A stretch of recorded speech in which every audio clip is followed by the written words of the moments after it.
Boa noite a todas e a todos. Eu sou Heitor Cornacchione, advogado, conselheiro da Associação dos Advogados de São Paulo.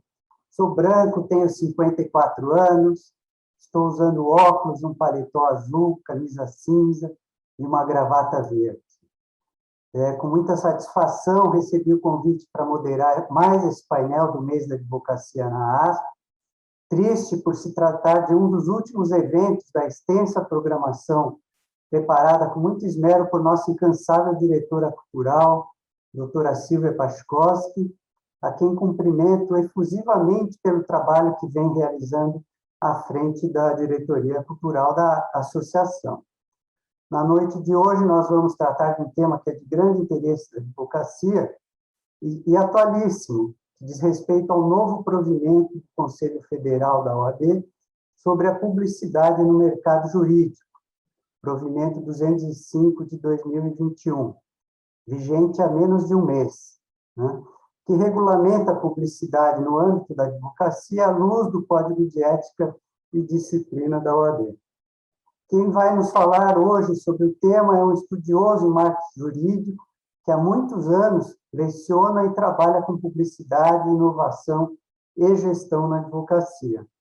O professor Valdemiro Croix Júnior é bacharel em Direito, formado em Publicidade e Propaganda, tem MBA em Marketing pela Fundação Getúlio Vargas, é especialista em negociação pela Harvard University e University of Michigan, gestor jurídico há mais de 25 anos, empreendedor, fundador da EOS Inovação na Advocacia, atua como docente em curso de pós-graduação e na Escola Superior da Advocacia da OAB, The Legal Hub e no CERS. Autor de artigos diversos e do livro Cartas de Gestão a um Advogado Empreendedor e coautor do livro Gestão em Negócios Jurídicos. Eu tenho certeza que, assim como eu, nossa audiência está muito curiosa para ouvir o professor Valdemiro e tentar entender o que trouxe de novo o provimento 205 para o aprimoramento da publicidade na advocacia, sempre dentro dos preceitos éticos. E por isso, sem mais demora, eu vou passar a palavra para o professor Valdemiro, ressaltando que, havendo tempo, ao final da sua exposição, abriremos espaço para perguntas da nossa audiência, que agora, professor, já soma mais de 600 pessoas. Professor, desde logo agradeço por aceitar o nosso convite, e o senhor tem a palavra a partir de agora. Muito obrigado. Muito obrigado, doutor Heitor, muito obrigado à ASP e colegas que estão aqui nos assistindo, uma grande satisfação para mim estar aqui com vocês mais uma vez. Realmente, esse mês do advogado, a ASP fez uma programação cultural incrível, trazendo especialistas das mais diversas áreas para ajudar a classe, né, de advogados a melhorar, porque hoje uma coisa é certa, nós precisamos aprender a desaprender para reaprender. Eu costumo dizer que nós vivemos em beta, né? Nós estamos sempre atualizando o nosso sistema para aprender o que vem de novo, porque a dinâmica do mundo hoje ela é tão acelerada que não dá tempo da gente virar a versão beta, né? Para quem é da tecnologia, versão beta é uma versão de um software que é colocada no mercado para teste. E a partir do momento em que essa versão é aprovada, ela vira uma versão definitiva e vai à venda, né? Então, eu brinco fazendo essa analogia que nós estamos vivendo em beta. A nossa vida hoje está em constante mudança e o tempo inteiro se modificando para que a gente consiga se ajustar a essa dinâmica da sociedade, né? É só ver há 1 ano e meio atrás onde nós estávamos. Nós estávamos trabalhando dentro dos nossos escritórios a todo vapor, buscando clientes da maneira que sempre fizemos, trabalhando com os nossos coleguinhas ao lado, como sempre fizemos, indo ao tribunal fazer sustentações orais, participando presencialmente de audiências. E o que aconteceu a partir de meados de março de 2020, passamos todos para um ambiente digital e fomos empurrados, literalmente empurrados, para o ambiente digital. Então, isso nos fez uma mudança a forceps, né, de mentalidade. Confesso a vocês, eu mesmo era cético em relação, trabalho com consultoria. Então, imagine o seguinte, minha vida antes da pandemia era viajar. Eu viajava cerca de 80 mil quilômetros por ano. Tá? Então, assim, dava 2,5 voltas no mundo, mais ou menos, viajando por ano. E, de repente, o que nós tivemos que fazer? Readaptar o nosso modelo de trabalho para fazer as consultorias de maneira online. Da mesmíssima forma, todos os advogados, escritórios de advocacia precisaram, do dia para a noite, pensar e repensar como prestar o seu serviço aos seus clientes de maneira online, digital. Com um agravante seríssimo aqui, que é a incerteza do que será o amanhã. Né? Nós, em março, abril ali, principalmente, até junho do ano passado, ficávamos muito em dúvida, porque será que aqueles clientes que estão na carteira dos escritórios honrarão as suas despesas, assim, né, os seus investimentos com os escritórios de advocacia? Ou então esses clientes sentariam em cima do caixa para evitar qualquer saída de dinheiro que pudesse desequilibrar as finanças, sejam elas pessoais ou sejam elas das empresas. Então, uma incerteza gigantesca. Então, por isso, eu costumo brincar, né, que nós estamos vivendo em beta, porque não se sabe efetivamente como será o dia de amanhã. Né? Estamos vivendo dias em que o mundo é frágil, e essa fragilidade do mundo nos coloca nessa, digamos assim, incerteza. E, por conta disso, a gente não pode ser, digamos assim, muito arraigado em certos conceitos, diferente de valores. Valores, sim, nós devemos ter os nossos valores, isso deve ser arraigado, mas certos conceitos nós precisamos ir trabalhando. Muito bem, agora já endereçando para o nosso assunto aqui, que é a publicidade, eu gostaria de fazer uma reminiscência. Vamos lá para a década de 90, um pouco antes do extinto provimento 94 de 2000. Então, já lá na década de 90, a OAB, por opção, decidiu por ter um posicionamento em relação à publicidade restritivo. Se isso é certo ou é errado, não estou aqui para discutir, mas por uma decisão dos advogados da OAB, tomou-se esse caminho. A publicidade para o meio será restritiva. Diferente, por exemplo, dos Estados Unidos, diferente, por exemplo, da Inglaterra, que tomaram uma decisão diferente dessa, liberal. Absolutamente, nos Estados Unidos, você pode fazer quase tudo. Quase tudo. Não é tudo, mas é quase tudo. Na Inglaterra, também algo bastante liberal, com um pouco menos de liberdade do que nos Estados Unidos, mas ainda muito mais liberal do que aqui no Brasil. E falo isso de cadeira porque, quando estive na Inglaterra, tive a oportunidade de trabalhar num escritório lá e ver isso acontecer de fato. Então, vamos lá. Esse posicionamento restritivo veio mudando ao longo do tempo, né? Até que tivemos, então, lá no início dos anos 2000, o provimento 94, que dizia exatamente o quê? Que temos agora uma regra para a publicidade dos advogados. Antes, sequer tínhamos uma regra para a publicidade dos advogados. A partir desse momento, passamos a ter uma regra para a publicidade dos advogados. Ou seja, publicidade, portanto, é permitida. A publicidade. E o que é publicidade? E aqui ficamos, desde lá, sem uma definição clara o que é a publicidade para o meio jurídico.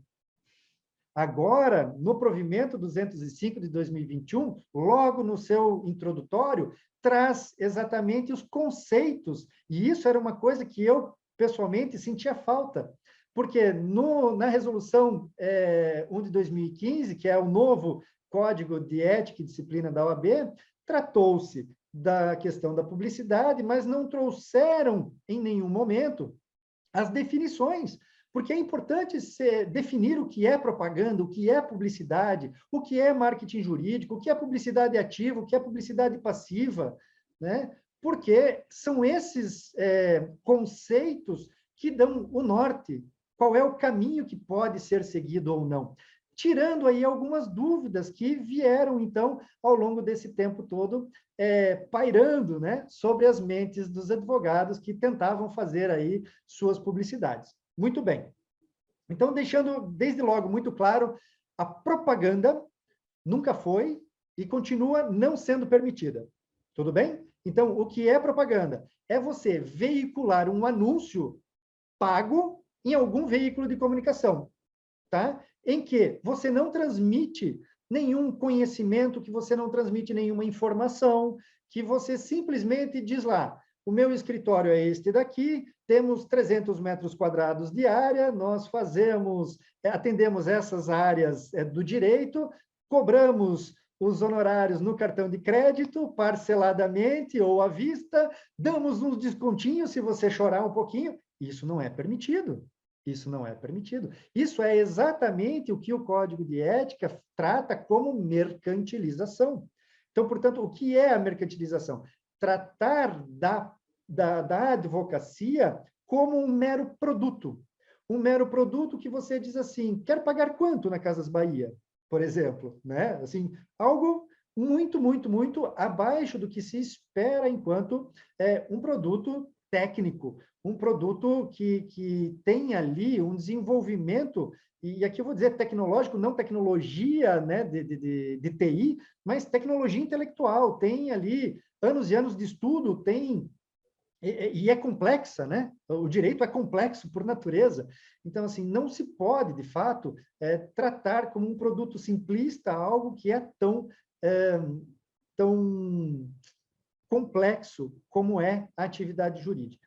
Muito bem. O que mais? Bom, mas também não quero dizer aqui que não devemos apresentar ao mercado soluções que atendam às necessidades do mercado. Marketing é justamente isso, né? Então, vamos lá. Para a definição de marketing que o provimento 205 traz. Então, logo lá, no seu capítulo 2º, no artigo 2º, o provimento 205 traz para nós. Marketing jurídico é a especialização do marketing destinada aos profissionais da área jurídica, consistente na utilização de estratégias planejadas para alcançar objetivos do exercício da advocacia.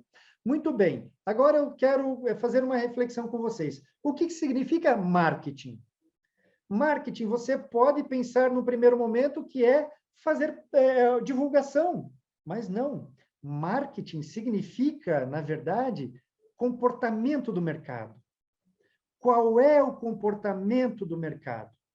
Então, o advogado, para fazer marketing, ou para fazer anúncios em rede social, para fazer a sua publicidade, um post lá no site dele, um artigo no site dele, antes de qualquer coisa, ele deve parar e pensar, olhar para o mercado e enxergar nesse mercado quais áreas do mercado não estão sendo atendidas. Ou quais áreas do mercado não estão sendo atendidas a contento. Mas a contento aos olhos de quem? Meu, advogado, ou aos olhos do mercado? Aos olhos do mercado, aos olhos do cliente. Uma vez que eu identifico isso, qual é o próximo passo que eu devo fazer? Quais são as necessidades que esse mercado tem? No mercado de tecnologia, a gente chama isso de dor. Quais são as dores que esse mercado tem, que essas pessoas enfrentam no dia a dia? Porque é só a partir do momento que eu identifico uma camada do mercado, identifico as dores que essa camada do mercado está sentindo, que eu sou capaz de preparar um produto ou um serviço que atenda essa necessidade. E isso serve como uma luva para o direito. Porque imaginem só, digamos, pegar aqui uma área de direito previdenciário.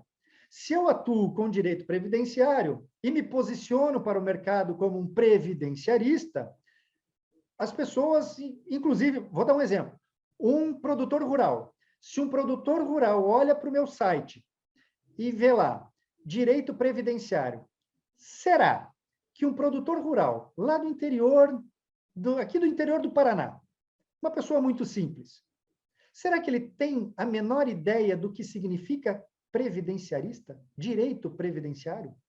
É capaz dele olhar para esse site e dizer assim, poxa vida, o site até que é bonito, eles falam bonito aqui, mas eu só quero me aposentar. talvez ele saia desse site sem fazer nenhum contato com esse escritório, porque ele não entendeu a linguagem. Então, percebam, a hora que, pensando como um escritório que tem lá uma consciência de marketing, o que esse escritório vai fazer? Vai olhar para fora, identificar uma necessidade não atendida de um determinado público-alvo, adequar a linguagem a este público e trabalhar essa comunicação no seu site, por exemplo, nas suas redes sociais, na linguagem que o seu público-alvo entende. Então, ao invés de dizer direito previdenciário, eu poderia dizer aposentadoria para agricultores ou para produtores rurais. Vejam, eu crio uma conexão com esse potencial cliente muito mais relevante, muito mais forte, né? Agora, vocês podem dizer, mas, Valdemiro, tecnicamente isso não é o mais adequado. Tudo bem, mas você não está apresentando essa informação para um desembargador, para um magistrado, você está apresentando isso para o seu cliente. E se você quer conectar com o seu cliente, é esta linguagem que você deve utilizar. Deixe a linguagem técnica para outro tipo de cliente, que é o magistrado, por exemplo. Ali sim, você precisa utilizar a tua linguagem técnica. Mas aqui, para o seu cliente, você tem que usar a sua linguagem, digamos assim, que comunique, que ele entenda, né? E aqui eu vou levantar aqui uma ressalva, que é a seguinte: nós passamos ao longo de toda a faculdade, eu me lembro muito bem quando estudei Habermas, que literatura difícil que era aquilo. E nós aprendemos a interpretar literaturas difíceis. Portanto, para nós, o que nós escrevemos numa petição, por mais rebuscada que possa parecer para um terceiro, para nós é muito simples, muito simples não, mas é corriqueiro. Só que para quem não estudou direito, isso não é corriqueiro. Direito civil. Para nós, pode ser muito claro o que significa direito civil, mas para as pessoas que não estudaram direito, eles não fazem noção se direito civil compreende, por exemplo, direito imobiliário, se compreende, por exemplo, o direito, ele está endividado com o banco, né? Direito do consumidor, se o direito civil acopla isso ou não. Ah, mas faleceu um ente querido meu, eu preciso fazer um inventário. Será que isso é direito civil? Ou será que isso é direito de família? Ou será que isso... A pessoa não sabe. Então, nas nossas comunicações, nós devemos ser muito claros para os nossos clientes, tá? Esse é um exercício que eu sempre provoco para que nós consigamos conectar. Marketing, então, resolve problemas, né? Então, enxerga esses problemas e cria produtos e serviços para resolver esses problemas.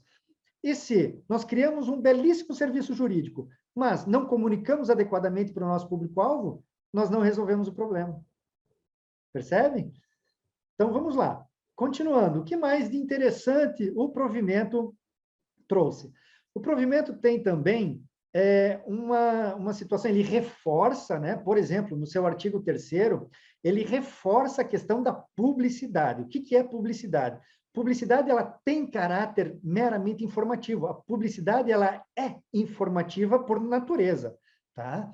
Então, vamos lá. No artigo 3º, o provimento traz como tal qual está escrito no Código de Ética e Disciplina. A publicidade profissional deve ter caráter meramente informativo e primar pela discrição e sobriedade. Parênteses aqui, vamos parar para discutir essa discrição e sobriedade. Será que eu me fotografar ou eu ficar fazendo videozinho, andando de helicóptero para lá e para cá, ou de carrão importado para lá e para cá, exibindo o meu relógio Rolex, está dentro dessa sobriedade? Será que está dentro dessa discrição? E eu vou mais a fundo. Será que isso agrega algum valor para o teu cliente? Vamos pensar, refletir um pouco sobre isso, porque eu vejo muito em redes sociais, publicações que não fazem sentido absolutamente nenhum para o cliente. Ostentar é feio, na verdade. Eu acho isso muito feio, porque não tem valor ali, não tem nada, sabe? É algo muito vazio. E vejam, nós trabalhamos com informações ricas, nós temos informações ricas a passar para o nosso cliente. E a partir do momento que nós esquecemos toda essa informação rica, que nós podemos e devemos, faz parte do munus, né, da nossa profissão, entregar comunicação, ensinar o nosso público sobre determinado assunto jurídico, nós pegamos e relegamos isso para mostrar que eu ando com um relógio Rolex, ou que eu ando com uma BMW, ou tenho um celular de último tipo. Não faz sentido um negócio desse, gente. A gente perde uma oportunidade gigantesca de agregar valor para o nosso cliente, e é isso que faz a diferença. É isso que faz a diferença. Eu tenho clientes que, em 2015, 2016, por aí, não tinham sequer um site. Hoje, eles recebem 1 milhão de acessos por mês no site deles. E eles não fazem uma postagem sequer de relógio, de carrão ou da estrutura física do escritório. Sabe o que eles fazem nas postagens deles? Eles apenas entregam a informação que é interessante para o cliente deles. Eles contam para o cliente o que precisa ser respondido, qual é a dúvida do cliente. E, a partir da dúvida do cliente, eles vão respondendo com informações valiosas, que é o que o direito tem, e o que o advogado tem. Né? Então, percebam, é muito mais negócio fazer marketing desse jeito. É muito mais interessante você se posicionar como autoridade em um determinado assunto, responder as dúvidas do seu cliente e ter um volume significativo de pessoas que te procuram. E não ter 300 mil pessoas que te seguem na rede social porque ficam olhando para a tua ostentação. Em que carro será que ele vai trabalhar hoje? Não faz sentido um negócio desse. Né? Além do que, é vedado. Né? E aqui no provimento, inclusive, eu quero, se eu não me engano, é no artigo 4º, quer ver só?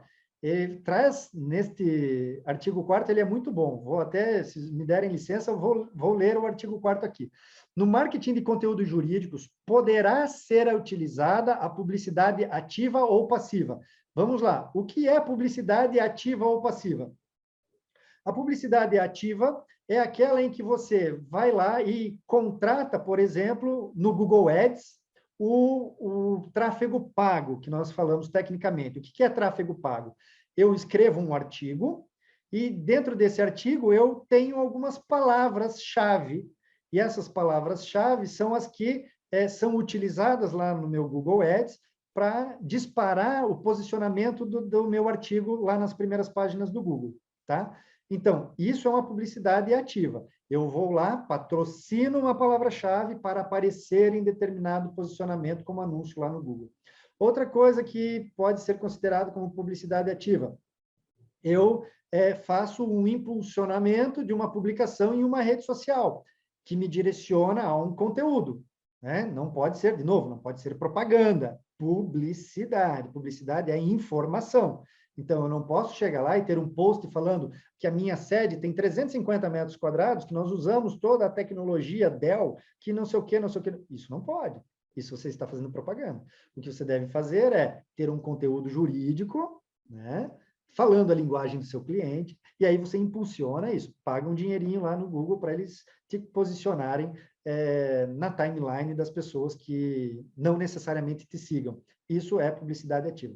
Publicidade passiva. A pessoa vai lá no Google, digita alguma informação, por exemplo, aposentadoria do produtor rural. Né? E aí o seu site aparece nas primeiras páginas do Google sem que você tenha comprado uma palavra-chave. Isso vem a partir de uma técnica chamada SEO, Search Engine Optimization, que você prepara o teu site para que ele vá ranqueando gradualmente e gratuitamente lá no Google. E esse, honestamente, é a melhor forma. Essa é a melhor forma. Tá? Eu recomendo todos. Esse cliente que eu falei agorinha, que ele recebe 1 milhão de acessos por mês no site deles, eles não gastam 1 centavo com ads, 1 centavo com impulsionamento do Google, no Facebook ou Instagram. Eles fazem 100% SEO. Eles ranqueiam nas primeiras páginas em, acho que umas 200 palavras, tudo organicamente.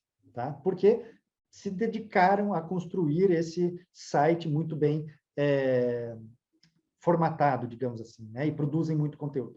Tem um outro escritório também de Minas Gerais que decidiram fazer o quê? Gravar uma live por dia, todo santo dia. Ao invés de escrever conteúdos e publicar no site, elas acharam mais fácil fazer uma live por dia. Abre a câmera e começa a falar sobre uma dúvida que um cliente tem na hora do almoço, todo dia, uma livezinha lá de meia hora.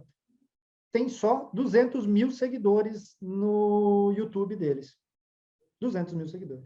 Eles fecham em torno de 150 contratos por mês, esse escritório que eu estou mencionando agora do YouTube.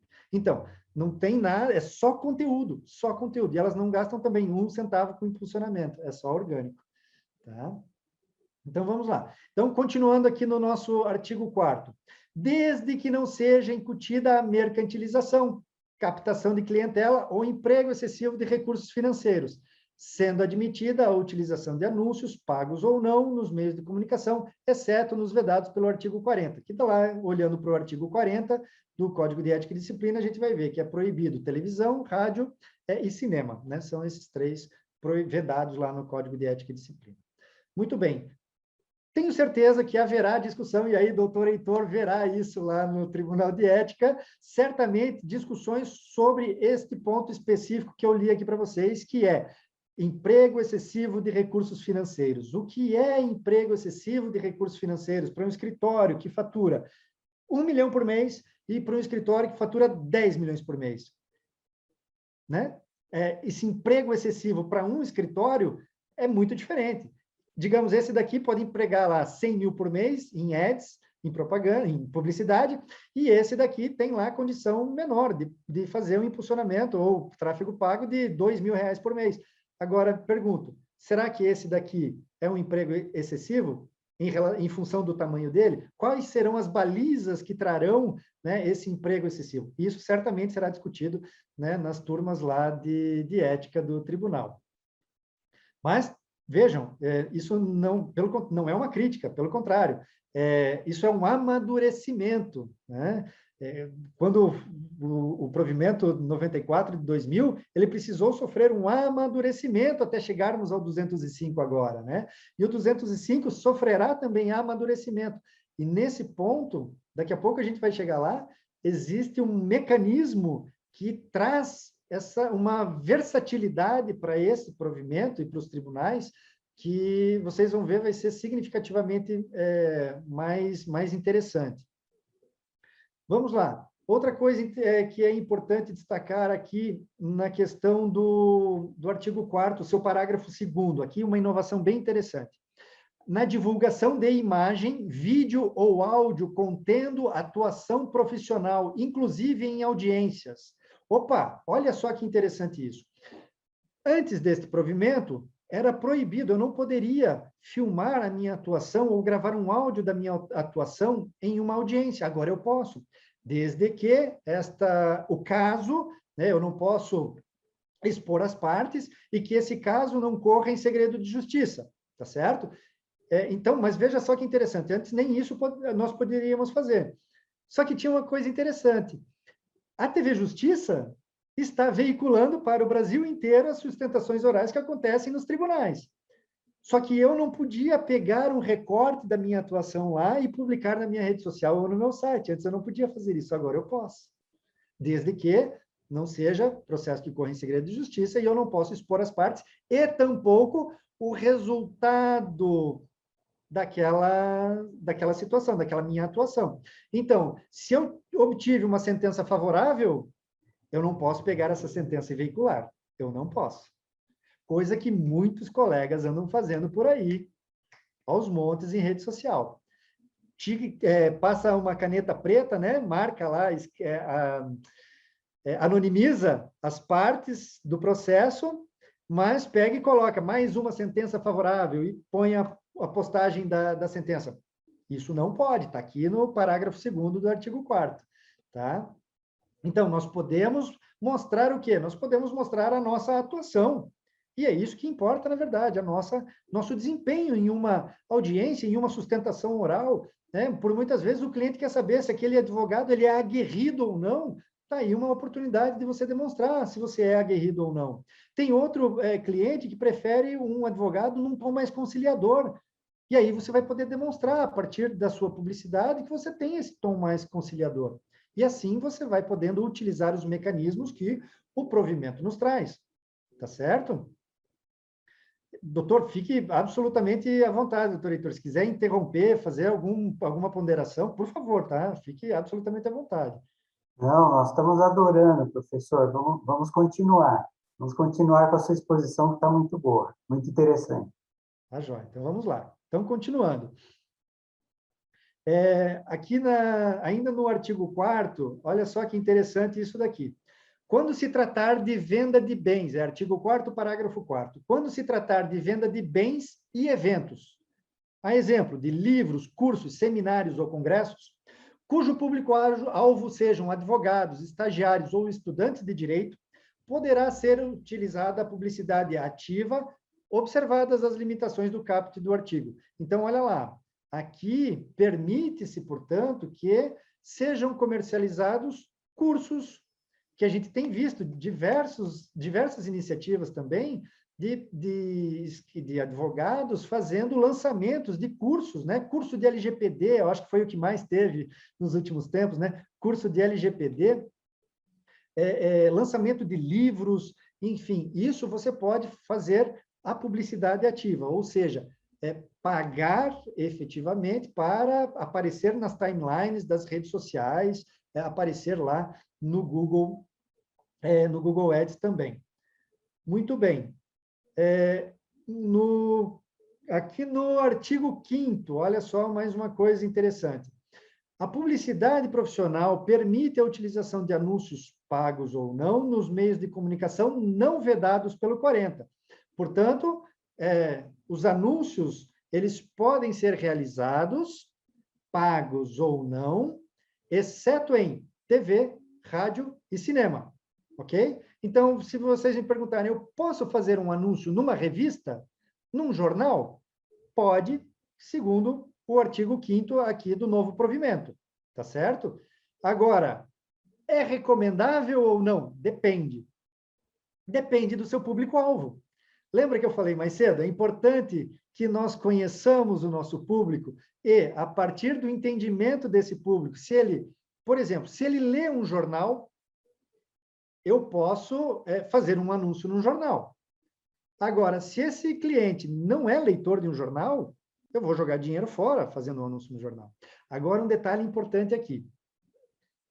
É possível vocês fazerem um anúncio no jornal, desde que você volte lá no artigo 39 do Código de Ética, ou aqui mesmo no nosso novo provimento, quando ele fala em relação à questão da sobriedade. Então, vamos lá. Eu posso fazer um anúncio no jornal que é de página inteira? Fazer uma capa falsa para um jornal impresso? Fazer a capa de uma revista, uma capa falsa de uma revista e publicar isso? Percebam, isso não me parece moderado, tá certo? Claro que isso vai, eventualmente, para um tribunal de ética decidir, dar a palavra final. Mas se nós já sabemos que existe uma baliza aqui que fala sobre a moderação e a sobriedade, é sóbrio um advogado fazer uma capa falsa de um jornal, ainda que possa? Quanto custa uma capa falsa de um jornal? Falamos agora há pouco também sobre o quanto, né? Quanto investir, a capacidade financeira, né? Investir aí 100, 150 mil reais para fazer estampar a primeira página inteira de um jornal, é moderado, será? Será que não extrapola esse limite que falamos agora há pouco sobre a questão financeira, né? A utilização exacerbada de recursos financeiros, né? Eu estou fazendo perguntas, não estou dando respostas aqui, porque isso são temas que vão para um tribunal e o Tribunal de Ética é que vai decidir, tá certo? Agora, nós precisamos refletir antes de fazer, esse é o ponto, né? Não simplesmente fazer. Ah, agora pode fazer, vamos lá, senta a mão. Não, não é assim que funciona a coisa, né? Vamos lá, continuando então, olha só. Parágrafo 3º do artigo 5º. É permitida a participação do advogado ou da advogada em vídeos ao vivo ou gravados na internet ou nas redes sociais, assim como em debates, palestras virtuais, desde que observadas as regras do 42 e 43 do Código de Ética.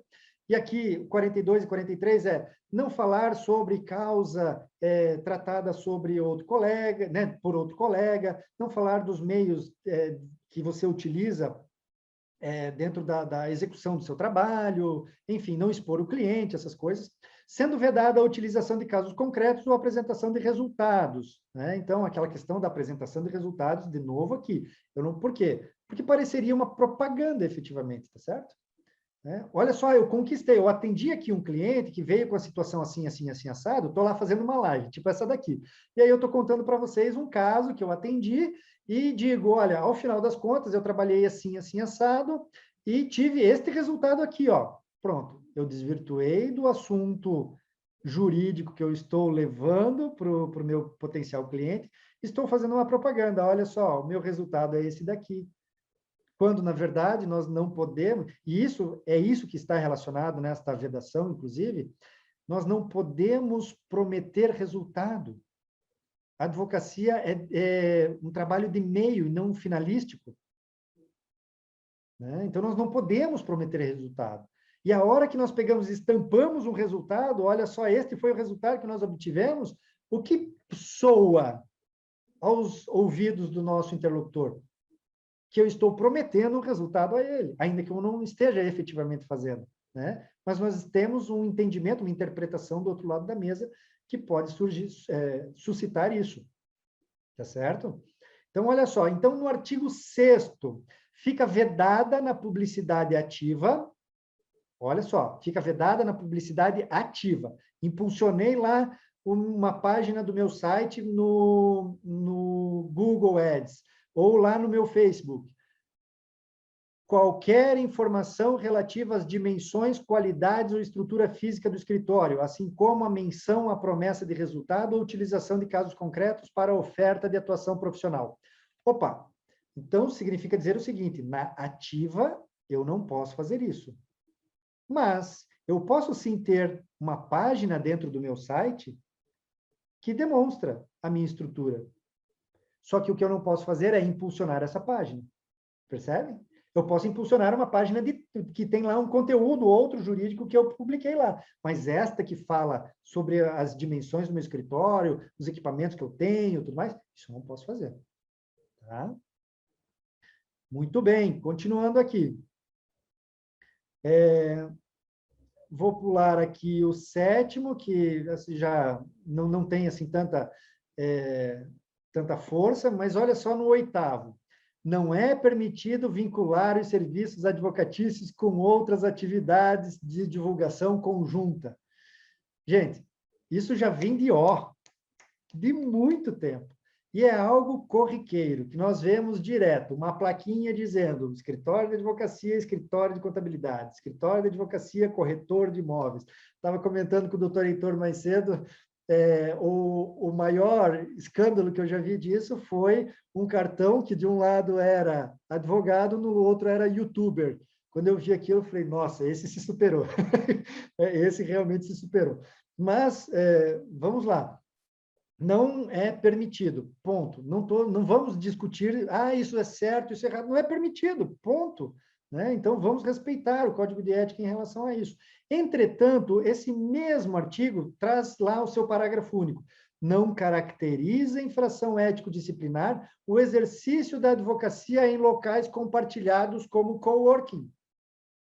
Excelente. Isso foi uma excelente inovação do nosso provimento. Porque, vejam, com a pandemia também, né, as coisas mudaram muito, as pessoas começaram... Eu conheço escritórios que simplesmente fecharam a sede física, né, e estavam indo para coworkings, ou trabalhando de casa, efetivamente, e quando faziam essas reuniões em salas locadas em coworking. Só que não havia regulamentação sobre esse assunto ainda, né? Então, talvez isso tenha caído lá numa turma de ética de algum tribunal. Eu acho que aí no de São Paulo eu lembro de ter lido alguma coisa sobre isso no Tribunal de São Paulo sobre coworking.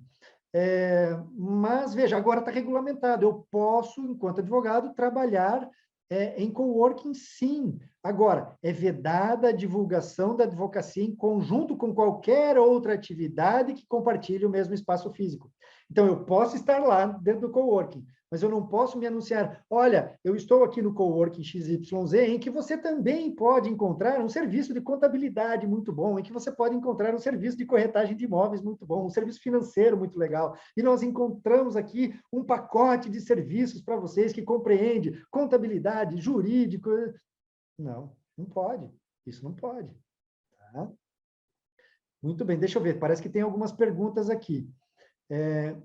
Pode publicidade através do Facebook? Sim. Agora, essa é justamente isso que eu comentei com vocês. A publicidade por meio do Facebook é permitida, o código, esse provimento 205 de 2021 traz exatamente isso.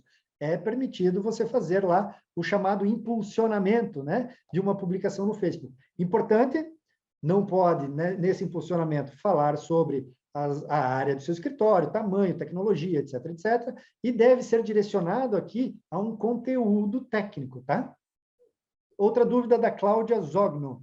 Estão pipocando cursos, palestras, webinars em que palestrantes fazem propaganda de livros escritos por eles. Gostaria de saber onde se enquadra esse tipo de publicidade. Eu acho que eu já respondi essa pergunta quando li aqui para vocês o código de ética. Então, o provimento, digo. Sim, é permitido. Isso está aqui no artigo, deixa eu ver, 5º ou 6º? No 5º.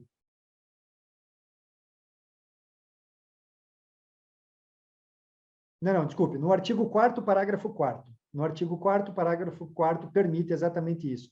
Venda de livros, venda de cursos e tudo mais. A questão da publicidade no jornal seria divulgação da banca ou deve conter conteúdo informativo? A forma comentada dá a impressão de que posso só divulgar a banca, desde que de um jeito moderado e sóbrio. A compreensão é correta? Vamos lá, Fernanda, ótima pergunta sua. Vamos lá. A publicidade, portanto, a divulgação de conteúdo, ela é permitida, então você pode sim ter um texto publicado falando sobre conteúdo jurídico, sei lá, digamos, aposentadoria do produtor rural, que eu estou batendo aqui nessa tecla com vocês. Eu poderia escrever um artigo e encaminhar isso para um jornal para que fosse veiculado essa publicidade? Poderia sim, sem problema nenhum. Isso é publicidade. Agora, a inovação aqui do código desse provimento é que é permitido que eu faça um anúncio, inclusive, tá? Então, claro, respeitando a moderação, a sobriedade, aquela coisa toda, mas o provimento traz essa possibilidade. Antes era só a veiculação de conteúdo. Hoje é possível que você tenha anúncio também, né? Sendo vedado cinema, TV e rádio, tá bom? Então, cinema, TV e rádio não pode anúncio. Mas posso dar uma entrevista em um programa de televisão? Posso, sem problema nenhum. Posso dar uma entrevista a um programa de rádio? Posso, sem problema nenhum. Por quê? Porque eu estou ali entregando conteúdo jurídico. Eu não estou fazendo propaganda da minha banca. Antes desse provimento, inclusive, era apenas permitido dizer o seu endereço de e-mail. Antes você não podia falar seu telefone, seu endereço, o nome da banca, era apenas o seu nome e o seu endereço de e-mail permitido. Agora, este provimento permite que você apresente todas as formas possíveis de comunicação, inclusive seu número de WhatsApp, quando você presta uma entrevista para algum meio de comunicação. Tudo bem? Então, vamos lá. O Anônimo diz assim, é permitida a participação regular em podcast, ressalvadas as restrições mencionadas, como, por exemplo, não mencionar caso concreto? Sim, é permitido. E aqui, gente, tem uma confusão causada pelo Código de Ética, tá? No Código de Ética, traz lá que é permitido ao advogado, quer dizer, que deve ser respeitada a questão da frequência, né? Não deve ser frequente a aparição do advogado em veículos de comunicação. Entretanto, em um artigo logo em seguida, diz o seguinte, nas colunas em que o advogado mantiver nos meios de comunicação. E aqui tem uma coisa técnica que talvez o legislador, quando trabalhou no Código de Ética, não se atentou. Coluna em um veículo de comunicação significa periodicidade. Uma coluna é um artigo fixo em um veículo de comunicação, que pode ser TV, rádio, jornal, revista, né? que repete-se dentro de uma determinada frequência. Por exemplo, toda segunda-feira o colunista Valdemiro escreve para o jornal Folha de São Paulo.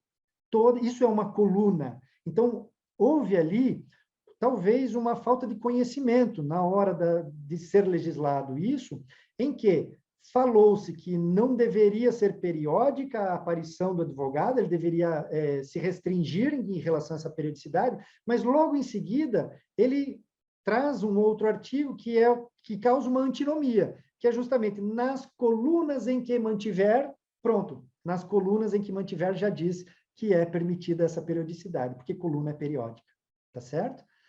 Vamos lá. Compartilhamento de publicidade via WhatsApp. É permitido compartilhar uma publicidade no meu WhatsApp, desde que seja para clientes do meu escritório, pessoas que sejam da área jurídica e que eu não esteja incitando a uma contratação, que não seja uma captação de clientela. Mas vamos lá, escrevi um artigo, publiquei no meu site, aí eu pego o link desse artigo e escrevo um texto para cada um dos meus clientes cadastrados aqui na minha base, dizendo assim: olá, Joaquim, tudo bem?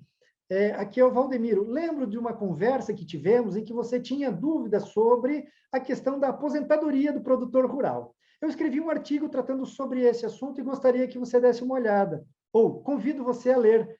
Segue o link.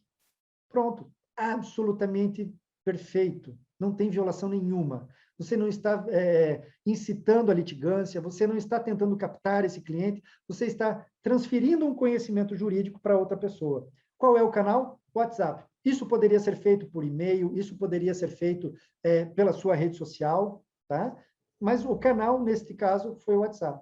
Tudo bem? Importante é isso, não incitar a litigância e não ser captação de clientela. E, mais uma coisa importante, não esparramar isso a lures, assim, né? Você deve encaminhar isso para uma audiência que já seja uma audiência sua. Clientes já cadastrados lá no seu sistema, em que você já atendeu, ou pessoas que acabaram se cadastrando no teu site para receber newsletter sua, enfim, para este público é permitido. Para outros que você não conhece, comprar, por exemplo, uma lista de telefones na rua aí e mandar disparar, isso não pode. Isso é equivalente à antiga mala direta, né? Que já não era permitido naquela época, graças a Deus, e também não é permitido agora. Por quê? É uma péssima forma de fazer isso.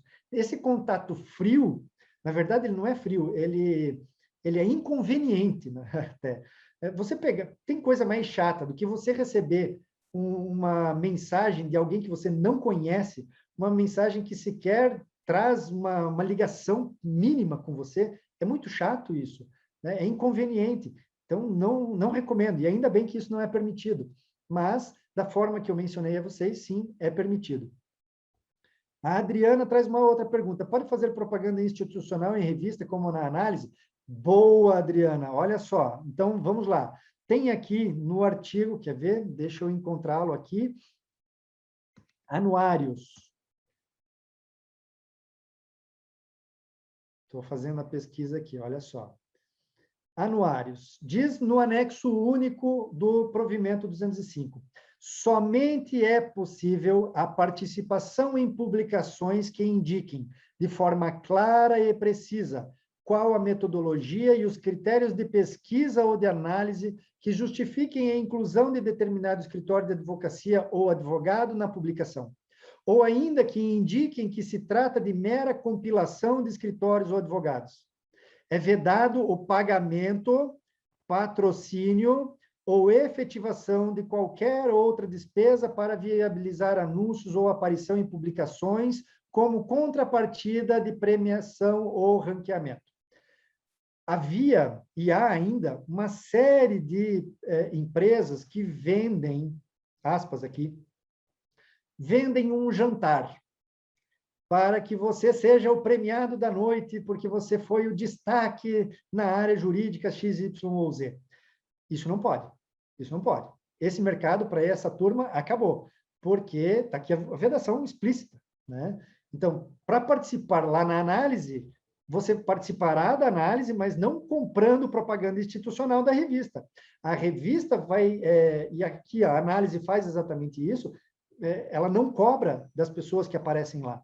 A análise, ela faz uma pesquisa com empresas que contratam escritórios em determinadas áreas, e as empresas contratantes desses escritórios respondem a uma pesquisa. E o resultado dessa pesquisa, o fruto do resultado, né, o fruto dessa pesquisa é justamente o guia análise. Tá certo? Então, essa é a metodologia que é permitida, portanto, né? Então, análise, a Chambers Latin America, essas aí podem. Agora, aqueles que você precisa comprar um jantar, comprar um anúncio numa revista para poder aparecer, isso não pode, tá bem? É permitido em casos de, que a Bianca pergunta, é permitido em casos de direito de família trabalho em conjunto com psicólogo? Vamos lá. Não é permitido você anunciar áreas distintas, né? Sou advogado e psicólogo. Se foi essa a tua pergunta, não, não pode. Agora, se você produz conteúdo jurídico relacionado ao direito de família, nada te proíbe de compartilhar esse conteúdo com clínicas de psicologia, para que eles possam apresentar esses conteúdos, quando oportuno, para os clientes daquela clínica de psicologia. E isso não tem problema nenhum. Agora, você se associar, pagar para essa clínica de psicologia, indicar clientes para você, isso não pode. Mas você conversar com o psicólogo, com essa clínica de psicologia, e dizer assim, olha, eu sou advogada, e produzo conteúdos jurídicos. Gostaria de ter a oportunidade de entregar esses conteúdos jurídicos para os seus clientes aqui da clínica de psicologia. Claro que você não ficará lá distribuindo isso, né, para os clientes da psicóloga. Mas, se a psicóloga entender que é oportuno entregar um texto escrito para você, para os clientes dela, porque faz sentido naquela situação, não vejo problema nenhum. Tá bem? O Osmar Candeloro diz aqui, como está sendo feita a fiscalização e a punição de tudo? Veja só, é difícil o Tribunal de Ética ir atrás, fiscalizar, né? Afinal de contas, todos os membros que compõem o Tribunal de Ética estão lá como membros voluntários, né? Me corrija, doutor Heitor, se eu estiver falando bobagem aqui, mas parte da classe apresentar esses casos assombrosos que acontecem por aí, né? Então, assim, eu sou o X9, dedo duro. Se você quiser fazer a denúncia ao Tribunal de Ética porque você viu determinada situação, na verdade, você está indo de encontro com o que a classe inteira espera, né? Que é uma autorregulamentação do negócio, e não simplesmente deixar. Na publicidade existe o Código de Autorregulamentação Publicitária, tá? Que é o CONAR. Algo muito parecido veio aqui com esse novo provimento, veio ser criado aqui com esse novo provimento, tá? Que é exatamente a criação do Comitê Regulador do Marketing Jurídico. E isso eu achei, honestamente, a maior inovação e a mais importante inovação desse provimento. Olha só o que consiste esse comitê regulador. Eu já estou no parágrafo 1º dele. O Comitê Regulador do Marketing Jurídico se reunirá periodicamente para acompanhar a evolução dos critérios específicos sobre marketing, publicidade e informação na advocacia constantes do anexo único desse provimento, podendo propor ao Conselho Federal a alteração, a suspensão ou inclusão de novos critérios e propostas de alteração do provimento. Olha que sensacional isso. Criou-se, então, um comitê permanente de discussão que tem a possibilidade, inclusive, de alterar o próprio provimento. Imagine que amanhã depois surge uma nova ferramenta de comunicação, surge uma nova interpretação. Olha só, um exemplo típico aqui. Antes desse provimento, existia alguns estados da federação em que a seccional proibia o impulsionamento em redes sociais. Era proibido você contratar lá o Google Ads ou o Facebook Ads. Já outros, como o estado de São Paulo, aqui do Paraná, entre muitos outros, a maioria, na verdade, das seccionais, entendia que era permitido. Muito bem, olha a dissonância, né? O que agora com esse comitê vai acontecer? O próprio comitê se reúne e homogeneiza essa situação. Se é permitido ou se não é permitido, vai ser homogêneo para o país inteiro, o que é sensacional. Se mudou um entendimento, porque, enfim, a vida muda, né? Então, a gente vai vivendo e o provimento vai necessitando de aperfeiçoamentos. Esses aperfeiçoamentos serão submetidos a esse comitê, e esse comitê poderá, então, apresentar ao Conselho Federal uma nova interpretação sobre aquela determinada situação. E aqui, um ponto que eu gostaria de ter visto nesse provimento, que seria bastante salutar, que eu não vi. Ficou fechada a advocacia, a composição deste comitê de marketing jurídico ficou fechada única e exclusivamente à advocacia. E aqui seria importantíssimo, até porque advogado entende da área jurídica, publicitários entendem, marqueteiros, enfim, gestores de marketing, entendem de marketing e publicidade, e estudam isso com recorrência, é a vida desses caras. Assim como a lei, né, a questão jurídica é a vida dos advogados. Dificilmente um advogado conseguirá acompanhar a evolução do marketing e da publicidade tanto quanto um profissional do mercado. Então, a minha sugestão, inclusive, e eu vou fazer essa sugestão ao Conselho Federal, para que haja uma cadeira dentro deste comitê, para que profissionais da área de marketing e de publicidade estejam lá, ainda que não tenham direito algum a voto, apenas como conselheiros, apenas como pessoas que podem ser num órgão consultivo, digamos assim, né? Porque essas pessoas da publicidade, do marketing, têm condições de acompanhar essa evolução e trazer o melhor entendimento sobre, para que aí sim os advogados tomem a decisão, né? Mas isso é uma visão aqui da minha parte, tá? Muito bem. Continuando com as perguntas aqui, turma, a Simone traz o seguinte: é possível utilizar vídeo no YouTube convidando o profissional da área coligada para debater uma matéria sobre os dois enfoques? Por exemplo, convidar um contador para um debate tributário ou de um profissional na área de marcas e patentes para falar sobre startup? Perfeito, pode, sem problema nenhum. O que não pode, veja só, o que não pode? Não pode você dizer que dentro do seu escritório você faz contabilidade e presta serviço jurídico. Isso não pode. Agora, você convidar um interlocutor de outra área para falar sobre um assunto que toca nas duas áreas, isso não tem problema nenhum, tá bem? Como o anúncio no Ads deve ser estruturado? Pois, em essência, é uma propaganda. Veja só, é excelente essa pergunta, na verdade, Anderson, porque, veja só, o anúncio deve ser estruturado para encaminhar para uma página de destino. O que é o Ads? É um encaminhamento para uma página de destino. Essa página de destino, para onde a pessoa vai depois que clicou, tem que ser uma página de conteúdo.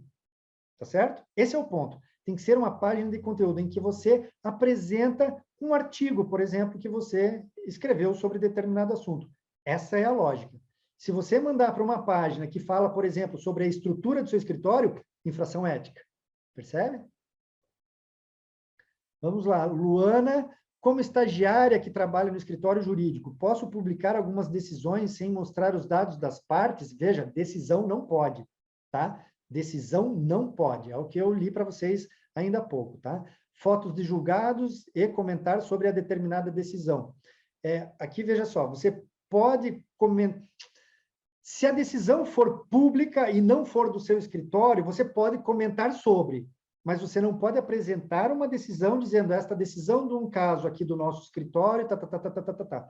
E aqui, um outro cuidado que você deve ter é o seguinte: você deve se abster de tratar da forma da advocacia do colega, né? Então, se você, nesse momento dessa análise dessa decisão, acabar dizendo assim, aqui o advogado que representava a parte errou nesse momento, opa, parou, não pode, né? Você comentar sobre o trabalho de outro, não pode, nem pega bem, tá bem?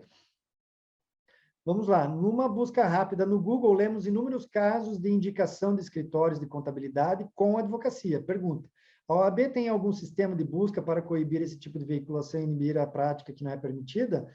Doutor Heitor, eu acho que isso está mais na sua área do que na minha. Então, tem sim. Os próprios membros do Tribunal de Ética fazem uma fiscalização e apresentam representações de ofício, né? Os próprios membros do Tribunal de Ética, além de receber, obviamente, as denúncias, né, as reclamações diretamente do Tribunal de Ética, né? Mas, sim, nós fazemos, recorrentemente, nós apresentamos representações de ofício, né?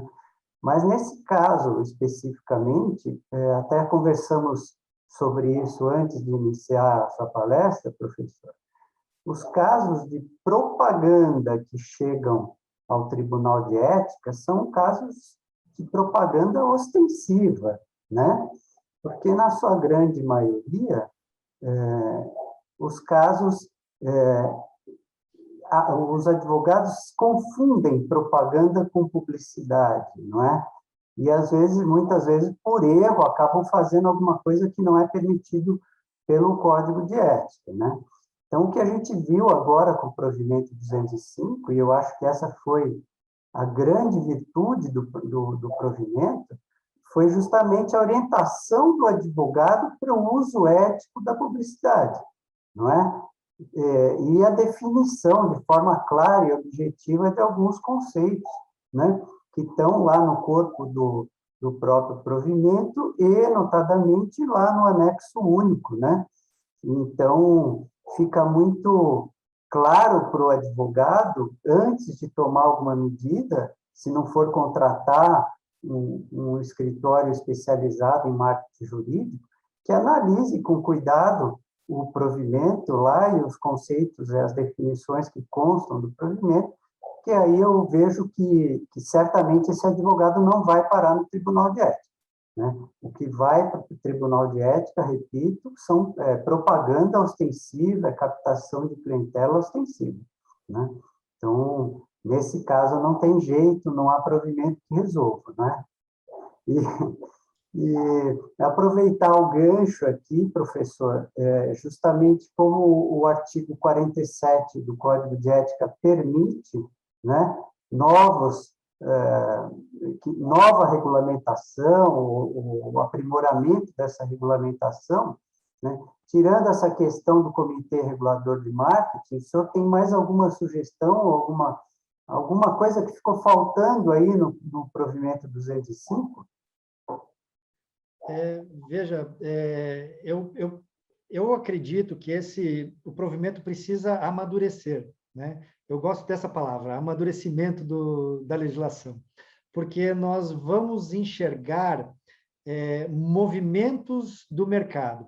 Eu não gosto, por exemplo, quando nós vedamos um veículo de comunicação, porque, na verdade, o problema não é o veículo, o problema é a forma, né? E também não é o gosto. Não, isso é bonito ou isso não é bonito, isso é feio, ou etc. Mas, se eu publico, é possível eu publicar uma coisa muito ruim, sob o ponto de vista da forma inconsistente com os parâmetros aqui, por exemplo, de sobriedade, em relação à questão da discrição, né? Eu posso errar muito em qualquer veículo. Eu posso errar na minha rede social, assim como eu posso errar no meu site, assim como eu posso errar pessoalmente, presencialmente, cara a cara com o meu cliente, né? Então, este ponto das vedações de veículos, eu acho que não é o caminho, sabe? Eu entendo que não é o caminho. O caminho é ter uma baliza muito clara em relação à forma, e aí as vedações em cima da forma, né? Então, eu poderia ter uma publicidade muito bem feita, informativa, por exemplo, no TikTok, mas eu também poderia ter uma péssima publicidade, muito mal estruturada, no próprio TikTok, né? Então, assim, não é o veículo TikTok que me induz a fazer a coisa certa ou a coisa errada. É a forma nas balizas erradas que me levam a isso, né? Então, quando, por exemplo, lá temos a vedação no Código de Ética, no artigo 40, né, que é proibida, é vedada a utilização, os meios, né, de veiculação em rádio, cinema e televisão, e aqui no artigo 40, inciso 1º, é onde eu digo que há uma antinomia importante, inclusive, né? Veja só, a veiculação da publicidade por meio de rádio, cinema e televisão. Esta frase em si, ela entra em contrariedade quando nós dizemos que é permitido ao advogado ter um texto jurídico publicado num jornal, porque a publicidade está, né, num jornal que eu digo televisivo, né? Se eu sou convidado a prestar uma entrevista no jornal nacional, digamos, no jornal nacional qualquer da televisão, né?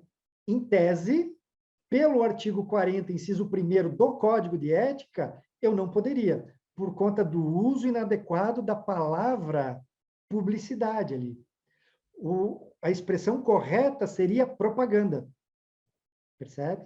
Mas isso é do Código de Ética. Então, mas quando o provimento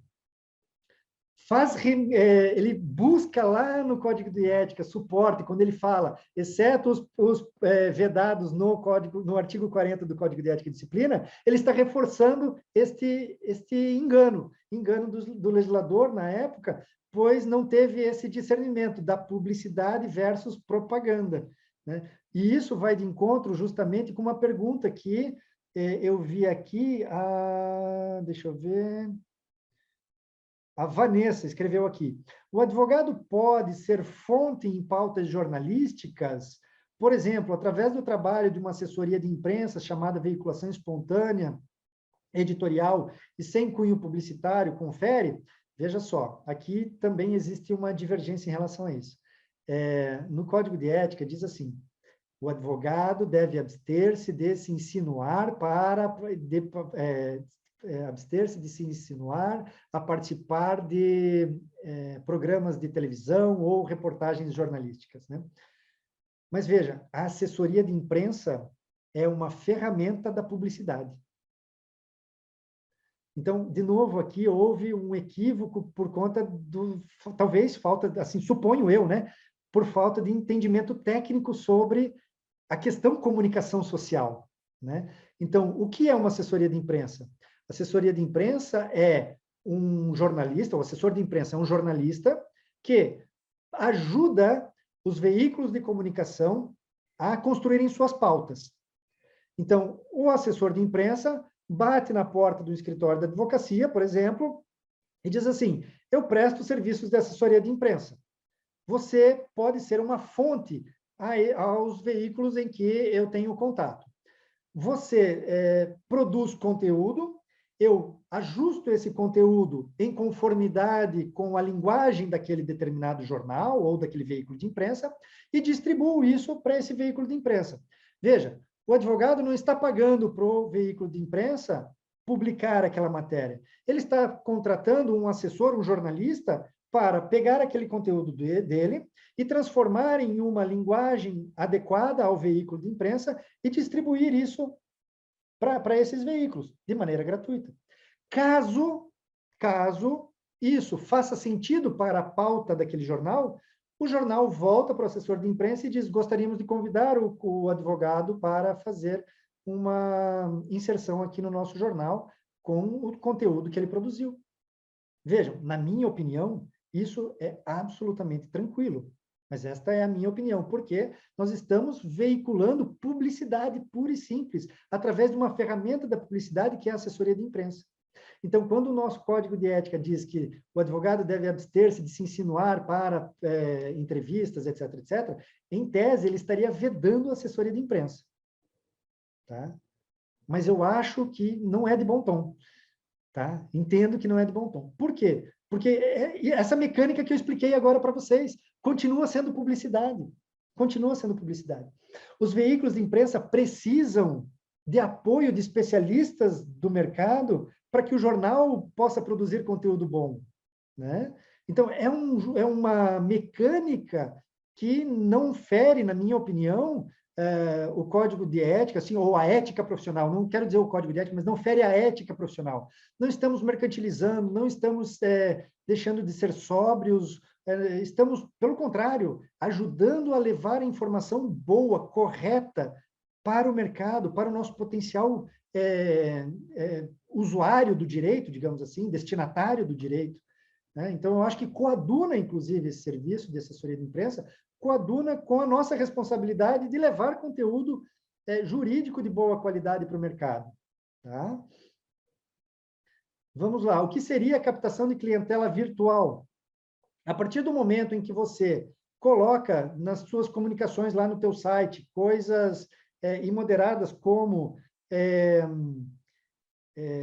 nós resolvemos o seu problema, clique aqui e contrate-nos para ajudar a fazer a sua aposentadoria. Veja, isso é uma linguagem de captação de clientela, né? Então, não é a captação virtual de clientela, é exatamente a mesma que poderia ter sido utilizada na captação não virtual, na offline, né? Eu utilizar expressões e formas de me apresentar para o público que são desarrazoadas, que estão realmente vendendo um serviço, e não. A lógica aqui é a seguinte: atrair os olhos dos nossos clientes para nós a partir da informação que nós produzimos, através do conteúdo que nós produzimos. E, gente, este é o melhor cenário do marketing. Um bom marketing, e todas as grandes marcas do mundo estão fazendo exatamente o que é permitido para nós do meio jurídico. O que é, por exemplo, a Coca-Cola, ao escrever conteúdos falando sobre os cuidados que esta empresa tem em relação ao desmatamento, ou Leite Moça, quando escreve na sua embalagem receitas de bolo para utilizar o Leite Moça. É exatamente isso, marketing de conteúdo de alto nível, né? Quer ver? Guia quatro rodas não, como é que era antigamente, chamava? Michelin. Por que os restaurantes, né, os grandes chefes do mundo, recebem 1, 2, 3 estrelas Michelin? Porque justamente a Michelin, que é uma marca de pneu, promoveu, há mais de 100 anos atrás, o primeiro movimento de marketing de conteúdo, que foi o quê? Como pneu associa a viagem, que associa a lazer, que associa a almoçar ou jantar em restaurantes quando você está em viagem, eles decidiram fazer um catálogo mostrando quais eram os melhores restaurantes do mundo. E aí eles colocaram essas estrelinhas. Esse é o marketing de conteúdo, primeiro, assim, registro de marketing de conteúdo de alto nível que foi executado no mundo. Então, vejam só, é exatamente isso. E todo mundo diz, não, eu vou lá naquele restaurantão lá, porque lá tem um chefe estrelado Michelin. Olha a potência do marketing de conteúdo. Percebem? Então, é o que existe para nós, é o que existe para o nosso meio. E é muito bom se feito adequadamente.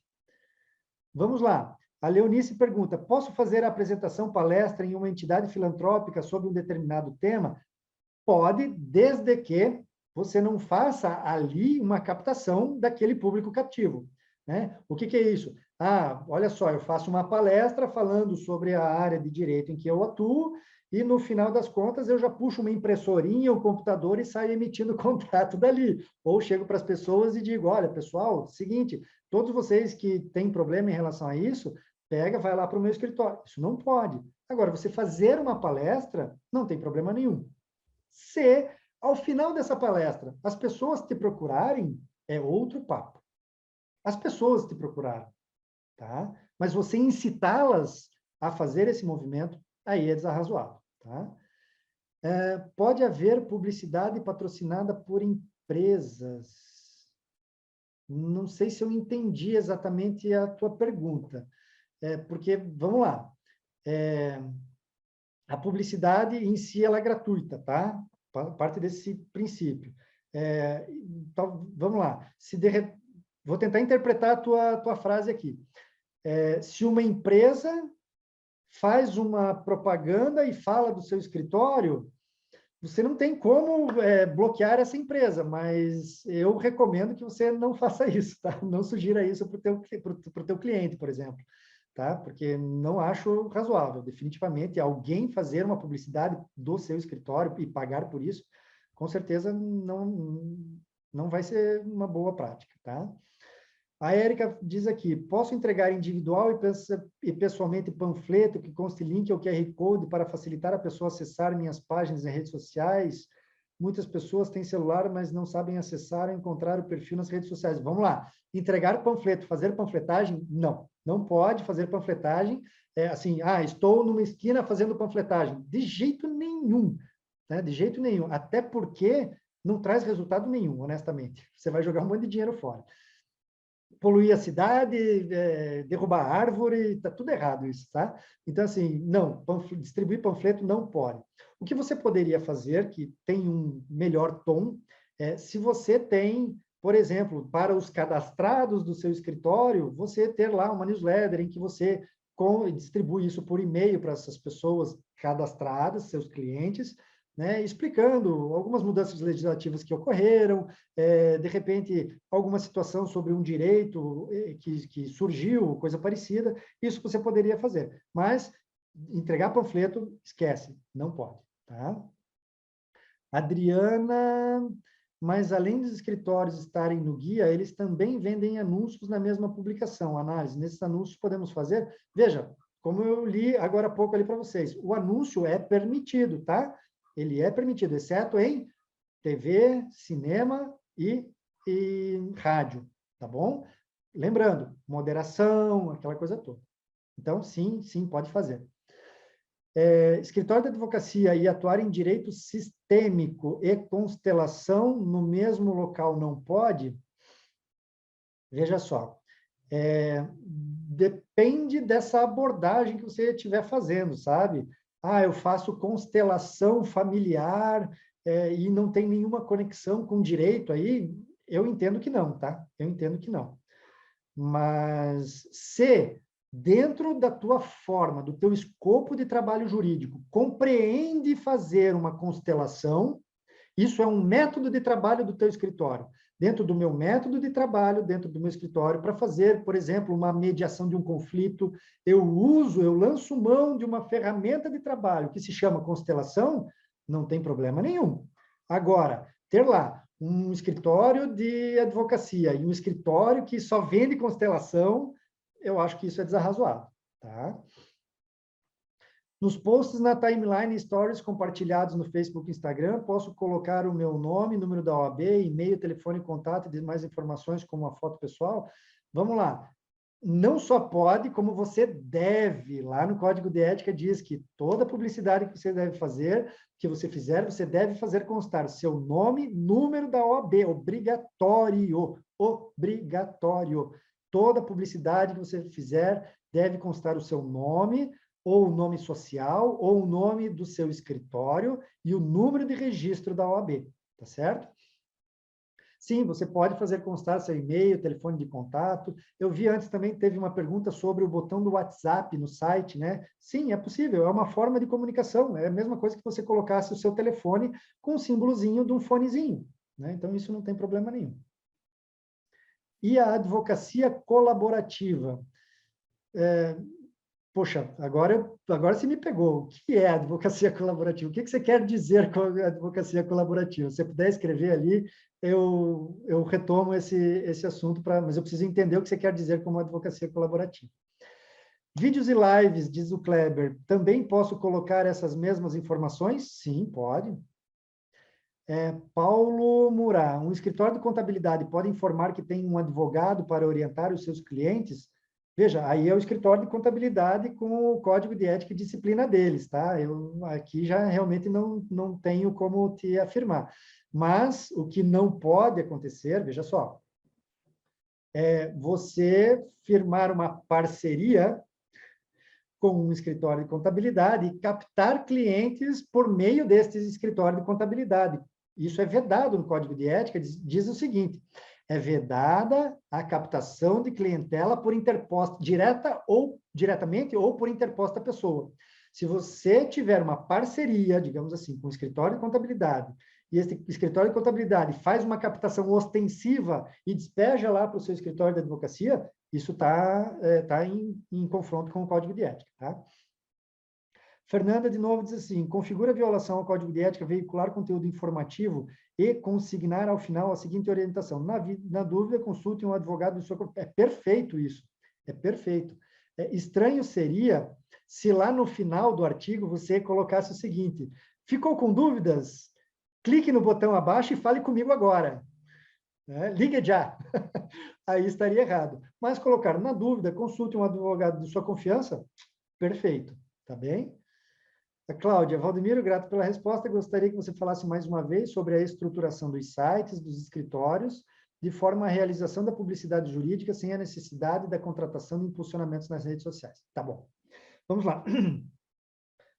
Pensando no marketing de conteúdo, a ideia aqui é a seguinte: você deve ter dentro do teu site um blog. E dentro deste blog, você vai responder dúvidas do seu cliente. Então, imagine o seguinte: um cliente bate lá na sua porta e diz assim: doutora, eu estou com um problema trabalhista. E aí, você pergunta para ele: mas me diga, quais são suas dúvidas em relação ao seu problema trabalhista? Exatamente as dúvidas que ele trouxer e colocar na mesa para você serão os pontos que você explorará no teu artigo que você vai colocar lá no site.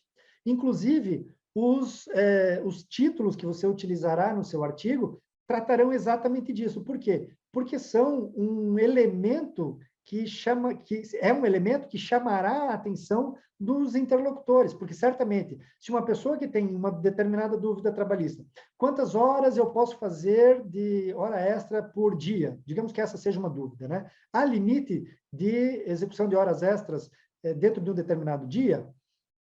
Se isso for uma dúvida recorrente no seu escritório de advocacia, seus clientes te perguntam muito isso, certamente você vai escrever um artigo sobre isso e o título do seu artigo vai ser: posso fazer mais do que 2 horas diárias extras na minha jornada de trabalho? Se essa for uma dúvida recorrente, é assim que você vai tratar. Você vai pegar todas as dúvidas do seu cliente e responder às dúvidas do seu cliente. Esse é o ponto. Essa é a sacada. E aí existe uma forma de estruturar o seu artigo. O artigo deve ter em torno de 2.000 palavras, ele deve ser separado em subtítulos a cada 300 palavras. Você deve ter uma palavra-chave. O que é uma palavra-chave? É aquele argumento que a pessoa utiliza quando faz a busca no Google, sabe? Então, vamos lá. Limite de horas extras diárias, por exemplo. Digamos que essa seja uma palavra-busca que as pessoas fazem. O que você vai fazer? Você vai usar esta palavra-chave dentro do seu texto em alguns momentos, né? Justamente para quando a pessoa procurar, o seu artigo for acionado. Você deve ter mais do que um artigo falando sobre o mesmo tema, sobre prismas diferentes, porque o tema trabalhista, por exemplo, pode ter diversas formas de abordagem. E você deve abordar essas formas todas tanto quanto possível. E aqui eu poderia ficar falando para vocês a noite inteira sobre formas de estruturar melhor um texto, e isso até é possível a gente fazer um curso, se for o caso, se a ASP quiser, sobre esse assunto, porque dá pano para manga isso. E é de interesse de muita gente. Vamos lá. O Já Anônimo... anotei aqui, viu, professor? Como é que é? Próximo, já anotei aqui. O senhor vai organizar esse curso para nós. Boa, vamos lá, vamos fazer, com prazer.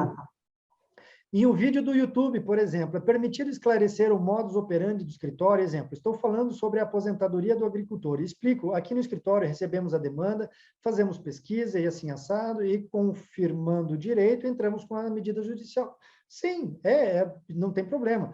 O que você não pode é dizer assim, olha, aqui no escritório nós utilizamos um sistema que faz uma busca automática em todos os sites de não sei o quê, de não sei o que lá, isso já não é legal. Agora, você dizer, aqui no nosso escritório nós atendemos o cliente, recepcionamos o cliente, entendemos a demanda, depois fazemos uma pesquisa para verificar se há mesmo aquele direito, e se houver o direito, aí sim nós executamos a ação, é outra conversa. Você está explicando o passo a passo. Na verdade, eu sugiro, eu recomendo que vocês façam isso, porque acalma o cliente. Imagine, o cliente está com uma dor lá, com um problema que talvez seja o único problema da vida dele. Talvez aquela oportunidade tenha sido a única oportunidade que ele teve na vida que precisou de um escritório de advocacia ou de um advogado, né? Então, ele está tenso, ele está preocupado com aquilo. E a hora que você mostra a forma que o escritório atua, acalma o cliente, né? É isso que o cliente busca. Uma boa questão para o comitê regulador, diz a Vanessa, a questão da assessoria de imprensa, fato que o advogado contribui para a formação. Sim, com certeza, o comitê regulador poderia tratar em cima disso, sem dúvida nenhuma. Caixa de perguntas do Instagram, responder as perguntas de forma jurídica, remetendo a um caso do escritório, apenas para embasar a explicação é permitido? Veja, você pode explicar, você não pode dizer, naquele caso em que a Mariazinha e o Joãozinho são partes, ou dizer, naquele caso, o número tal, que a pessoa vai pegar aquele número e vai buscar na internet, vai encontrar o caso, isso você não pode fazer. Mas você pode dizer assim, já tivemos a oportunidade de trabalhar alguns casos em que determinada situação foi o tema central da dúvida, né? E aí sim você responde a pergunta, isso não tem problema nenhum. Uma outra coisa importante, né? Você não tratar ali de caso concreto nessa resposta, tá? Isso é fundamental. Você não pode tratar de um caso concreto. A pessoa pode trazer uma dúvida e você vai responder aquela dúvida em abstrato. Você não pode pegar o caso dela, esmiuçar um caso ali e responder um caso abertamente. Isso você não pode, tá bem? É permitido publicar notícias jurídicas dadas, por exemplo, pela ASP no Instagram? Sim, é permitido. Mas veja só, isso é permitido, mas é importantíssimo que você pegue o mote que, por exemplo, a ASP publicou e você redija alguma coisa sobre aquele assunto. Porque senão o que vai acontecer? Você vai ser um mero reprodutor do assunto do outro. Né? Então, a hora que você pega um assunto de terceiro, é importante que você mostre ali que você contribua com a informação. Né? Você puxa, digamos assim, a manchete e daí você dialoga um pouco com o seu interlocutor sobre aquele assunto, trazendo o teu ponto de vista sobre o tema ou coisa parecida. Isso, na verdade, é absolutamente necessário e recomendável que seja feito dessa forma, tá? Não simplesmente replicar. Eu vejo muita gente replicando postzinho lá do Tribunal do Trabalho, ou coisa parecida, isso tem pouca efetividade, quando você não escreve algo em cima, quando você não complementa aquela informação, né? Então, é importante isso. Se você pegou alguma coisa do Tribunal do Trabalho, ou qualquer outro tribunal, e publicou, você deve reforçar ali teu posicionamento sobre o assunto, tá? E, se possível, faça um post inteiramente seu. Em vez de replicar, pega a ideia lá do Tribunal do Trabalho, faz um post com a marca do seu escritório e publica com a marca do seu escritório. É muito melhor, porque você está reforçando a tua imagem ali. Vamos lá, posso colocar agende sua visita, venha nos visitar no site e nas redes? Veja, esse agende sua visita, venha nos visitar, eu teria cuidado, tá? Eu colocaria da seguinte maneira, você pode ter um canal virtual de atendimento. Então, por quê? Qual é a diferença? Vamos falar a verdade. Qual é a diferença entre você pegar e ligar para o escritório para marcar uma consulta, ou você clicar num botão em que você vai ter uma consulta virtual com o advogado, né? A diferença é que em um você estará fisicamente, o outro você estará virtualmente. Agora, o cuidado é com essas expressões, agende sua visita, venha nos visitar, sabe? Cuidado com as expressões, porque essas expressões, elas levam para essa questão da mercantilização que a gente deve ter cuidado, tá? Então, você pode ter lá um botão, por exemplo, falando sobre apenas assim, consulta online. Pronto. Você não precisa dizer agende sua visita. Coloca consulta online. Pronto. Está dita a informação, tem lá um botão, a pessoa clica e vai ter acesso ao caminho para chegar a uma consulta online. Tá bem? Deixa eu ver o que mais. Kleber, posso abrir caixinha de perguntas nas redes sociais? Opa. Faço uma pergunta, qual é a sua dúvida? Pode. Só que o importante é o seguinte, aquilo que eu falei agora há pouco, né? Você não pode responder coisas em concreto, sempre em abstrato. Tá? O Anônimos escreveu aqui, colaborativa, não só vários ramos do direito em um mesmo escritório, mas também várias outras atividades, como psicólogo, peritos, médicos, agrimensores. Vamos lá, olha só, eu não posso oferecer serviço do psicólogo, do perito, do médico, do agrimensor, mas eu posso ter dentro da minha equipe, se eu sou um escritório, por exemplo, de direito ambiental, eu posso ter dentro da minha equipe um engenheiro ambiental. Na verdade, eu devo ter um engenheiro ambiental se eu trabalho nesta área, né? Então, veja, eu posso ter lá uma foto desse engenheiro ambiental, com o currículo dele como engenheiro ambiental dentro do site do escritório da advocacia, não há problema. Ele é membro da sua equipe, ele não vai advogar, mas em determinado momento que for necessário, e se isso for recorrente dentro da tua advocacia, não tem problema ter um engenheiro dentro da sua equipe. Não é proibido você ter um engenheiro dentro da tua equipe. Agora, dizer que você faz serviço de engenharia ambiental, opa, parou.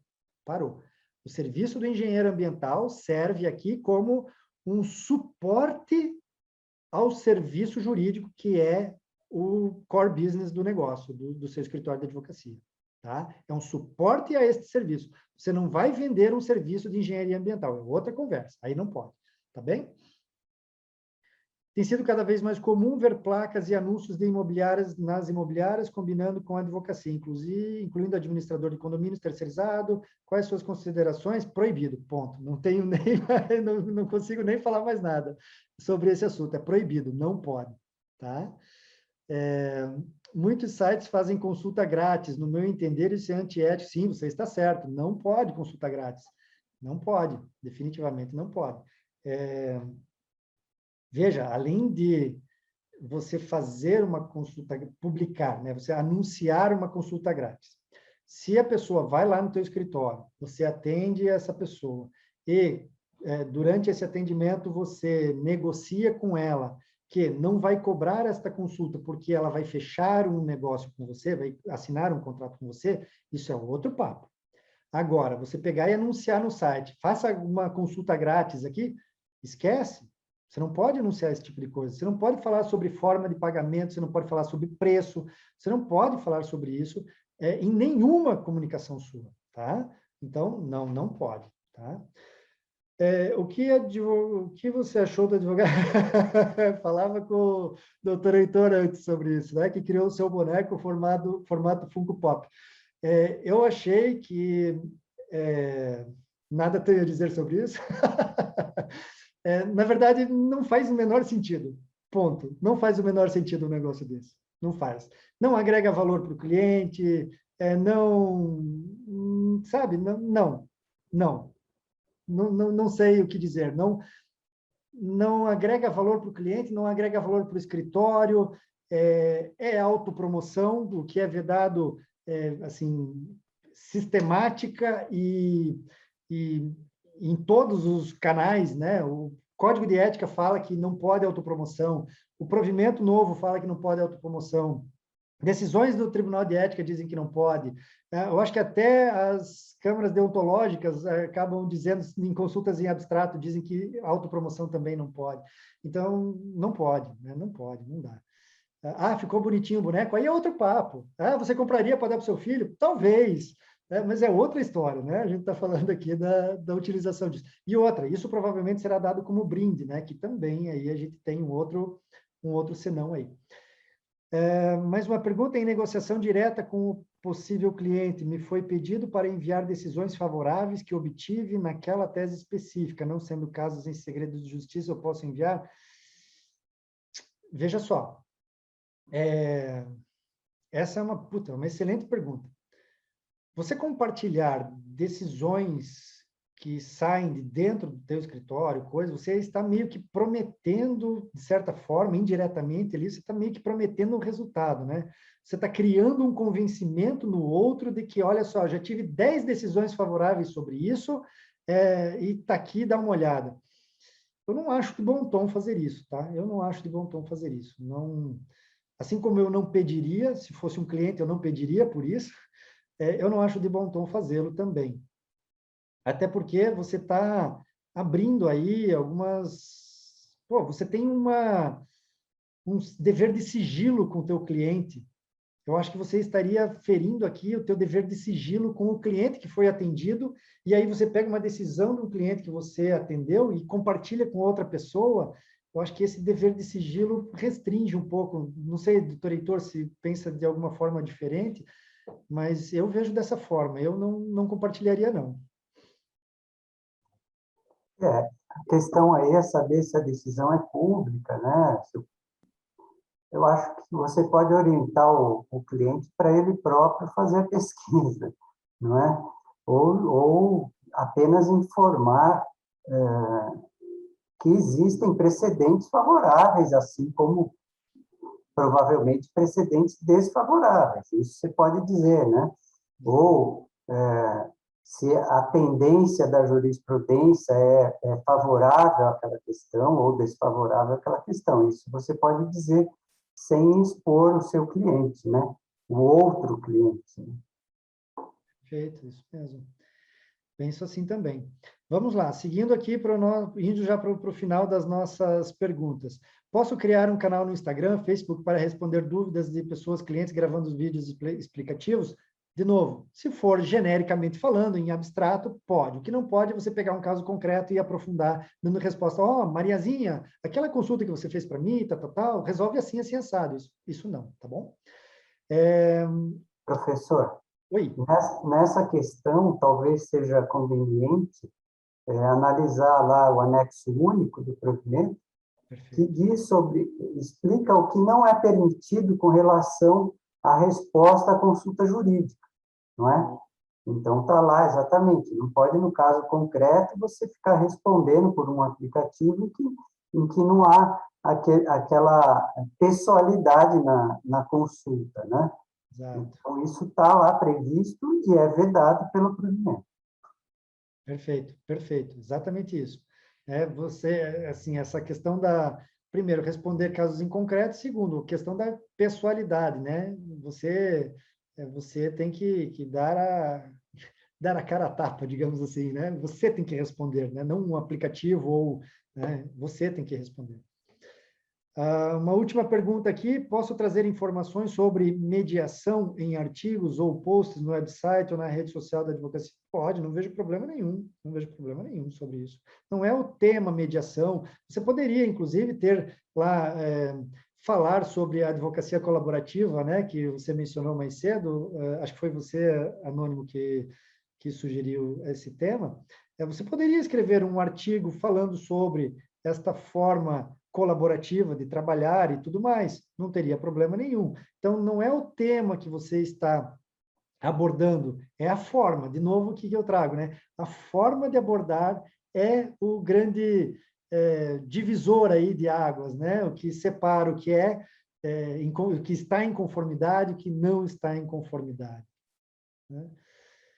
Muito bem, meus amigos, eu acho que fomos longe. Ótimas perguntas muito bem elaboradas. Espero que eu tenha conseguido responder algumas delas. Não sei como é que está o nosso tempo aí também, doutor Heitor. Nós já estamos aqui no finzinho do tempo, mas foi muito interessante sua palestra, professor, muito clara, muito objetiva, e é interessante também ver o número de perguntas que vieram aí no nosso Q&A, né? Muito interessante, todas as perguntas muito pertinentes, né? E que demonstram que realmente estava faltando, a advocacia estava precisando de algo como provimento que vem a esclarecer, no próprio bojo do provimento, esclarecer uma série de dúvidas aí dos advogados e advogadas, né? Então, eu achei realmente a palestra muito esclarecedora, muito interessante. Precisamos criar um novo curso, viu, professor? E sobre o provimento e o código de ética na questão da publicidade, né? E eu acho até que o grande desafio daqui para frente vai ser fazer essa distinção da publicidade ativa, que me parece aí que é a grande novidade, né? Da propaganda, né? Embora a publicidade ativa já estivesse sendo admitida pelas turmas deontológicas e disciplinares também, né? E também evitar o desequilíbrio entre os grandes e os pequenos escritórios, né? Que a publicidade não seja usada de forma a atrapalhar os pequenos escritórios ou diminuir a clientela dos pequenos escritórios, né? Porque realmente o poder econômico pode fazer uma diferença grande aí, né? A gente sabe que a publicidade é cara, né? E aquele que tiver mais recursos certamente vai se beneficiar disso, né? Então, a gente precisa tomar bastante cuidado para evitar esse desequilíbrio. Mas é isso, professor. Foi muito boa, muito interessante sua palestra, espero revê-lo em breve, né? Agradeço por ter aceito o nosso convite, em nome da diretoria e do conselho diretor da ASP. Muito obrigado.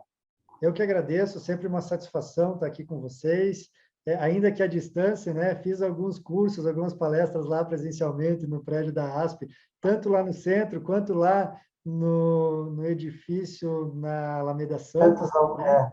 Santos Augusta.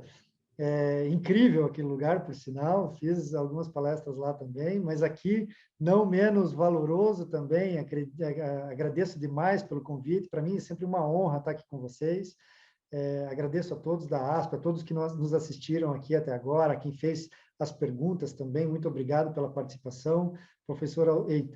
Doutor Heitor, obrigado também pela interlocução aqui comigo, uma grande satisfação conhecê-lo.